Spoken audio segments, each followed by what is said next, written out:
হ্যাঁ বোন, এই যে আমি আবার কিছু কথা নিয়ে এসেছি। হ্যাঁ, মানে ধনী হতে গেলে না বাপের সম্পত্তি লাগে না।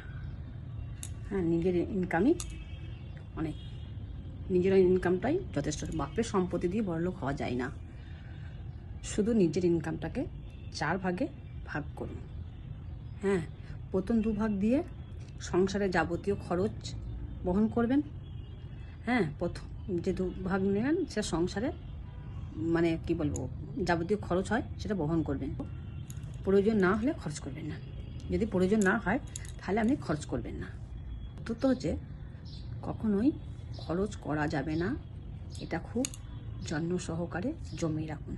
হ্যাঁ, তো খরচ করা যাবে না, একটু যত্ন সহকারে জমিয়ে রাখুন। তাহলেই মানে বড় মানে সম্পত্তি, মানে কারোর সম্পত্তিতে বড়লোক হওয়া যায় না। নিজের ইনকামই এইভাবে করলেই বড়লোক হওয়া যায়, তাছাড়া হওয়া যায় না। 5 লক্ষ টাকার বাইক না কিনে একটা গরু কিনুন দেখি। 5 লক্ষ টাকার বাইক না কিনে একটা গরু কিনুন। হ্যাঁ, বাইক খরচ বাড়াবে, গরু আয় বাড়াবে। বাইক আপনার খরচটা বাড়াবে, আর গরু কী করবে, আপনার ইনকাম বাড়াবে।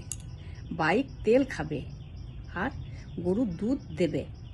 বাইক কিন্তু তেল খাবে আর গরু দুধ দেবে।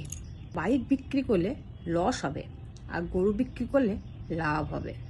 হ্যাঁ, বাইক যেই বিক্রি করে যাবেন কম দামে বিক্রি করতে হবে সেকেন্ড হ্যান্ড, কিন্তু গরু আপনি যখনই বিক্রি করবেন কম দামে কিনলেও কিন্তু আপনি বেশি দামে বিক্রি করতে পারবেন, গরু লাভ হবে। বাইক আপনাকে ঋণী করে দেবে, কিন্তু গরু আপনাকে ঋণী করবে না, গরু আপনাকে লাভ করাবে। বাইক আপনাকে ঋণী করিয়ে দেবে, কিন্তু গরু আপনাকে ঋণী করাবে না, আপনাকে স্বাবলম্বী করবে।